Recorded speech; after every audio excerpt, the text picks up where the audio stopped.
If you've ever tried to build a website, start a YouTube channel, or create some kind of online presence, and then quietly stopped halfway through, you are not alone. And more importantly, it does not mean you are bad with technology. What if the real problem is not your ability, but the order you are trying to do things in? You might feel stuck or embarrassed. I want you to know that beginners often make the same mistakes. Today, I'll walk you through the most common mistakes beginners make online and how to avoid turning a simple project into an overwhelming one. Trying to build everything at once, the first mistake, is probably the biggest one. A lot of people start by thinking that they need a website, a YouTube channel, a Facebook page, an email list, a logo, a free guide, a course, a sales page, and daily posts. No wonder it feels overwhelming. You don't need to build everything at the beginning. You need one clear starting point. For most beginners, that starting point is a simple one-page website that explains who you help, what you offer, and how someone can take the next step. When you stop trying to build everything at once, the project immediately becomes smaller, calmer, and more possible. Mistake number 2, starting with the tool instead of the message. The second mistake is where most of our confusion and frustration starts. Have you ever spent hours comparing tools before you were even clearer on what you wanted to say? I did this, but in a very extreme way. Instead of spending a lot of time comparing tools, I opted to make my first website in WordPress. But before I could even get to the content aspect of the page, I spent hours and hours learning how to write code. Ultimately, I got to the creative part, but I realize now how little I knew of the structure of a web page and how to put it all together. Today, coding for most people is a thing of the past. Now people start with questions like, should I use Wix, Squarespace, Canva, YouTube, Facebook, LinkedIn? Those tools matter eventually, but they are not the real starting point. The real starting point is your message. Who do you help? What problem do they have? What do you help them accomplish? What is the next step you want them to take? Once that is clear, choosing the tool becomes much easier. The tool should support your message. It should not become a substitute for knowing what to say. Hi, if we haven't met yet, I'm Gordon Deyell, and I started this channel to help people over 50 with limited technical skills begin to create an online home for the projects they are most passionate about.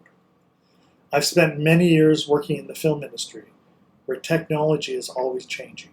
On top of that, I've created online courses, websites, and training projects for different organizations. Even with that experience, I still know the feeling of opening a new program and being faced with a screen full of unfamiliar buttons. What helped me was not trying to learn everything, instead focusing on the next useful step. That is one of the main reasons I created Online After 50, to help people move past the confusing screen and find the next clear step. Mistake number 3 is one that feels responsible, but often keeps people stuck, waiting until everything is perfect. Beginners often think that they need the perfect business name, perfect photo, perfect logo, perfect website, perfect camera setup, or perfect first video. But perfection is a moving target. Your first website is not your final website. Your first video is not your final video.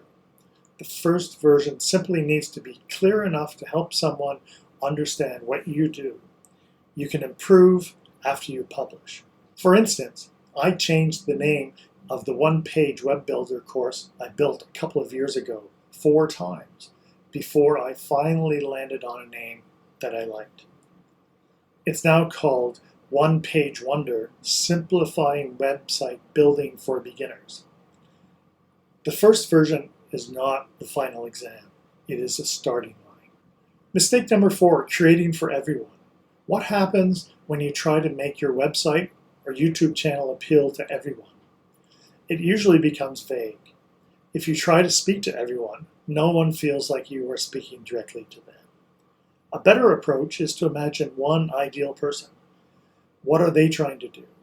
What are they afraid of? What question are they asking right now? For this channel, I'm speaking to people over 50 who want to create a simple online presence without feeling overwhelmed by technology. That clarity makes every video, webpage, and call to action easier to create. When you know who you're speaking to, your message becomes warmer, clearer, and more accessible. Having no clear next step, the final mistake, number 5, is easy to miss. Creating a website or a video but not telling people what to do next. A viewer may like your video. A visitor may read your website. But if there is no clear next step, they may simply leave. A call to action does not have to be pushy. It can be gentle and helpful.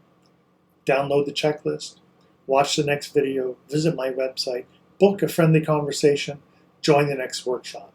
A clear call to action is not salesy. It's a helpful direction for someone who is already interested. So, what's the next step? Start with one audience, one problem, one offer, and one logical next step. Then, build a simple online home base. For most people, that means a one-page website. But it could also be something on Facebook, Instagram, or my favorite, a YouTube channel. This begs the question, what should I do first? I'll address this in the next video in this series, 3 steps to get started. But for now, the generally agreed upon rule is that all roads lead back to your webpage. Do not try to build the internet, build a simple path. When you simplify the path, you make it easier for yourself to create and easier for the right people to find you. Here is one small step you can take right now.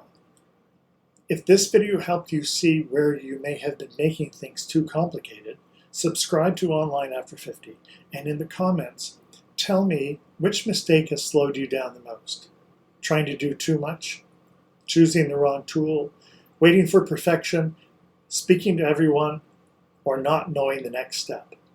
Your comment will help me create a future video that answers your exact question. Remember, you do not need to fix everything today. Just notice what has been stopping you and choose one smaller next step.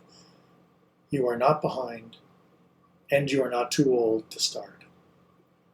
You may simply have been trying to build too much, too soon, and without a clear path. Start smaller, speak to one person, and take that next useful step. And click on the link for the next video in this introduction series where I talk about the 3 steps to get started online for beginners. Thanks for watching, and I'll see you in the next video.